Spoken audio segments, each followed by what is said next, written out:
नमस्कार दोस्तों, चलिए स्टार्ट करते हैं हिस्ट्री के 30 क्वेश्चन। इतिहास के आरंभिक काल को निम्नलिखित में से क्या कहा जाता है? तो इतिहास के आरंभिक काल को क्या कहा जाता है? पुरापाषाण काल। क्या कहा जाएगा भाई? पुरापाषाण काल। अगला क्वेश्चन है, भीमबेटका गुफा किस राज्य में है? भीमबेटका गुफा किस राज्य में है? तो भीमबेटका गुफा किस में है? मध्य प्रदेश। अगला है, किस काल में या किस युग में पत्थर के औजार सबसे पहले पाए गए थे? तो सबसे पहले पत्थर के औजार किस युग में पाए गए थे? लघु पाषाण काल में। किसमें? लघु पाषाण काल में। अगला क्वेश्चन है, सिंधु घाटी सभ्यता के शहरों की गलियां थी। सिंधु घाटी सभ्यता के शहरों की गलियां थी। कैसी थी? चौड़ी और सीधी। कैसी थी? चौड़ी और सीधी। अगला है, सिंधु घाटी सभ्यता की लिपि कौन सी है? तो सिंधु घाटी सभ्यता की लिपि कौन सी है? अज्ञात। सिंधु घाटी सभ्यता की लिपि कौन सी है? अज्ञात। अगला है, मोहनजोदड़ो का स्थानीय नाम क्या है?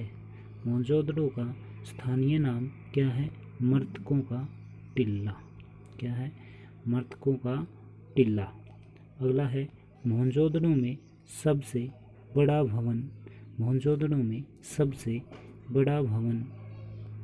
कौन सा है? तो सबसे बड़ा भवन कौन सा है? धान्यागार। कौन सा है? धान्यागार। अगला है, विशाल स्नानागार कहाँ है? विशाल स्नानागार कहाँ मिला था? तो कहाँ पर मिला था ये मिला था मोहनजोदड़ो में। कहाँ पे? मोहनजोदड़ो। अगला है, देवी माता की पूजा संबंधित है। तो देवी माता की पूजा किससे संबंधित है भाई? देवी माता की पूजा संबंधित है सिंधु घाटी सभ्यता के साथ। सिंधु घाटी सभ्यता के साथ। अगला है, लोथल नाम स्थान पर निम्न सभ्यताओं में से किसका जाजीमाल घाट था? लोथल नामक स्थान पर किसका जाजीमाल घाट था? तो किसका था भाई? ये था सिंधु घाटी का। किसका? सिंधु घाटी का। अगला है, निम्नलिखित में से कौन सा सिंधु घाटी सभ्यता का एक बंदरगाह शहर माना जाता है? कौन सा माना जाता है भाई? तो सिंधु घाटी सभ्यता का एक बंदरगाह शहर कौन सा माना जाता है? लोथल। कौन सा? लोथल। कौन सा है भाई? लोथल।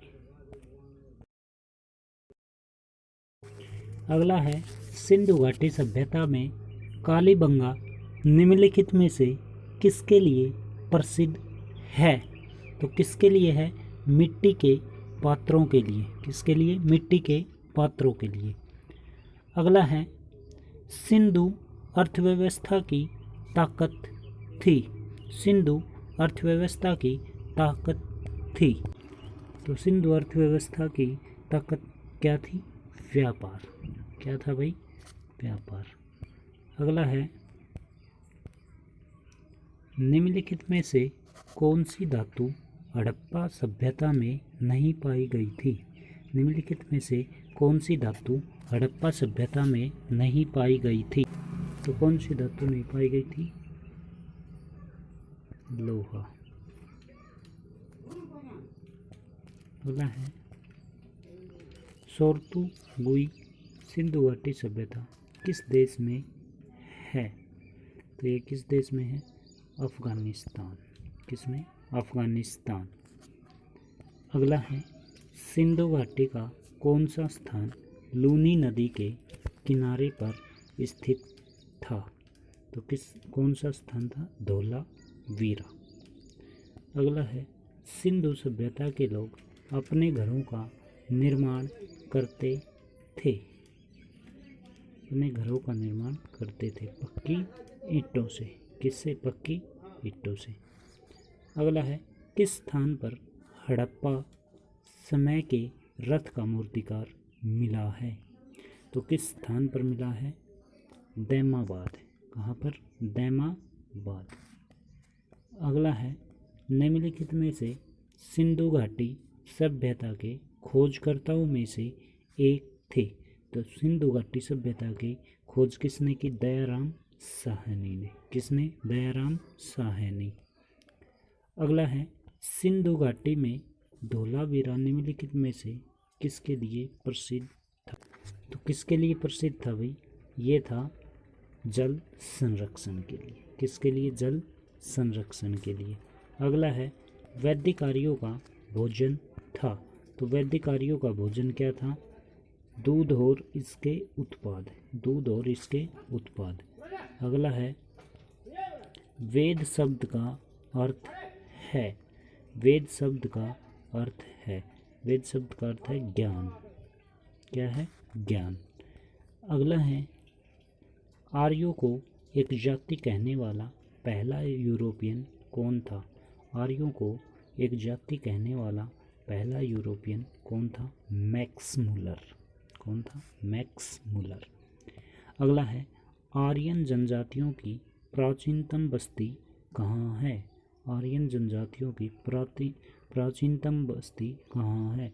तो ये कहाँ पर है? सप्त सिंधु में। अगला है, भारतीय प्रतीक पर उत्कीर्ण सत्यमेव जयते लिया गया है। तो सत्यमेव जयते कहाँ से? मुंडकोप निषद से। कहाँ से? मुंडकोप निषद से।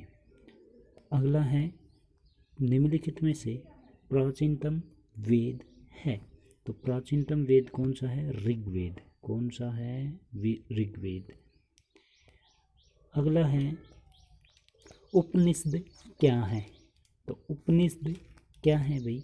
उपनिषद होते हैं हिंदू दर्शन का स्रोत। हिंदू दर्शन का स्रोत है। क्या है? हिंदू दर्शन के स्रोत। अगला है, भारतीय संगीत की उत्पत्ति को खोजा जा सकता है।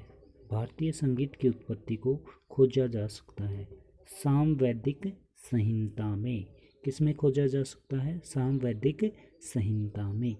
अगला है, जादुई आकर्षण और मंत्र किस वेद से दिए गए हैं?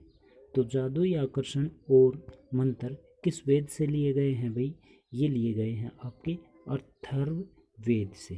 किससे? अथर्ववेद से। जादू टोनों से संबंधित जो वेद है, अथर्ववेद। अगला है, निम्नलिखित में से कौन सा वेद वेदात्रयी का भाग नहीं है? तो कौन सा वेद नहीं है वेदात्रयी का भाग? ये अथर्ववेद नहीं है। कौन सा? अथर्ववेद। थैंक यू दोस्तों। वीडियो को लाइक, शेयर एंड सब्सक्राइब करें। हिस्ट्री के ऐसे ही इम्पोर्टेंट क्वेश्चन आगे भी आते रहेंगे। धन्यवाद।